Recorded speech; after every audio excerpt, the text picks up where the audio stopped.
ओम गंग गणपते नमो नमः। श्रीमद् वाल्मीकि रामायण बालकांड 71वां सर्ग। राजा जनक अपने कुल को परिचय देते हुए श्री राम और लक्ष्मण के लिए क्रमशः सीता और उर्मिला देने की प्रतिज्ञा करना। महर्षि वशिष्ठ जब इस प्रकार इक्ष्वाकु वंश का परिचय दे चुके तब राजा जनक ने हाथ जोड़कर उनसे कहा, मुनि श्रेष्ठ, आपका भला हो। अब हम भी आपका कुल का परिचय दे रहे हैं। सुनिए महामते, कुलीन पुरुष के लिए कन्यादान के समय अपने कुल का पूर्ण रूपेण परिचय देना आवश्यक है, अतः आप सुनने की कृपा करें। प्राचीन काल में निमि नामक एक परम धर्मात्मा राजा हुए, जो संपूर्ण धैर्यशाली महापुरुषों में श्रेष्ठ तथा अपने पराक्रम से तीनों लोकों को विख्यात थे। उससे मिथि नामक एक पुत्र हुआ। मिथि के पुत्र का नाम जनक था। वे ही हमारे कुल में पहले जनक हुए हैं। इन्हीं के नाम पर हमारे वंश का प्रत्येक राजा जनक कहलाता है। जनक से उद्वांसु नाम का जन्म हुआ। उद्वासु से धर्मात्मा नंदीवर्धन उत्पन्न हुए। नंदीवर्धन का सुरवीर पुत्र सुकेतु हुआ। सुकेतु के भी देवरात नामक पुत्र हुआ। देवरात महान बलवान और धर्मात्मा थे। राजर्षि देवरात के बृहदर्थ नामक प्रसिद्ध एक पुत्र हुए। बृहदर्थ के पुत्र महावीर हुए, जो सूर और प्रतापी थे। महावीर के सुधृति हुए, जो धैर्यवान और सत्य पराक्रमी थे। सुधृति के भी धर्मात्मा धृष्ट केतु हुए, जो परम धार्मिक थे। राजर्षि धृष्ट केतु का पुत्र हर्ष नाम से विख्यात था। हर्षस्व के पुत्र मरु, मरु के पुत्र प्रतिन्ध, प्रतिन्ध के पुत्र धर्मात्मा राजा कृतरथ हुए। कृतरथ के पुत्र देवमीण नामक विख्यात हुए। देवमीण के विबंधु और विबंधु के पुत्र महाधक्र हुए।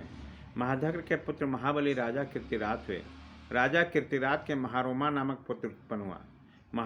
महारोमा से धर्मात्मा स्वर्णरोमा का जन्म हुआ। राजर्षि स्वर्णरोमा से अश्वरोमा उत्पन्न हुए। धर्मक के महात्मा राजा अश्वरोमा के दो पुत्र उत्पन्न हुए, जिसका जेठ तो मैं हूँ, कनिष्ठ मेरा छोटा भाई कृष्ण ध्वज है।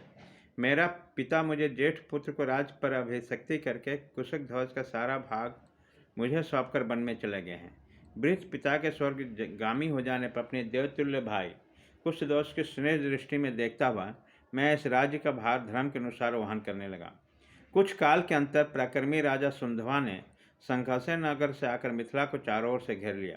उसने मेरे पास दूत कहलाया कि तुम शिव जी के परम धनुष तथा अपने कमल नयनी कन्या सीता को मेरे हवाले कर दो। महर्षि, मैंने उनकी मांग पूरी नहीं की, इसलिए मेरे साथ उसका युद्ध हुआ। उस संग्राम में संपूर्ण युद्ध करता हुआ राजा सुनंदा मेरे हाथ से मारा गया। मुनि श्रेष्ठ, राजा सुनंदा का वध करके मैंने संकासे नमक राज पर अपने सुरवीर भादा कुशक ध्वज का अभिषक्ति कर दिया। महामुनि, ये मेरे छोटे भाई कुश ध्वज है और मैं इनका बड़ा भाई हूँ। मुनीश्वर, मैं बड़ी प्रशंसा के साथ आपको दो बहुएं प्रदान करता हूँ। आपका भला हो। मैं सीता को श्री राम के लिए और उर्मिला को लक्ष्मण के लिए समर्पित करता हूँ। पराक्रम में जिनका पाने का शुल्क या शर्त था, उसी देवकन्या के समान सुंदरी या प्रथम पुत्री सीता को श्री राम के लिए तथा दूसरी पुत्री उर्मिला को लक्ष्मण के लिए दे रहा हूँ। मैं इस बात को 3 बार दोहराता हूँ, इसमें संचय नहीं है। मुनिवर, मैं परम प्रसन्न होकर आपके 2 बहुएं दे रहा हूँ। वशिष्ठ जी से ऐसा कहकर राजा जनक ने महाराज दशरथ से कहा, राजन, अब आप श्री राम और लक्ष्मण के मंगल के लिए इनसे गोदान करवाइए। आपका कल्याण हो। नंदीमुख श्राद्ध का कार्य संपन्न कीजिए। इसके बाद विवाह का कार्य आरंभ कीजिए। महाबाहो, प्रभु आज मघा नक्षत्र है। राजन, आज के तीसरे दिन उत्तरा फाल्गुनी नक्षत्र में वैवाहिक कार्य कीजिए।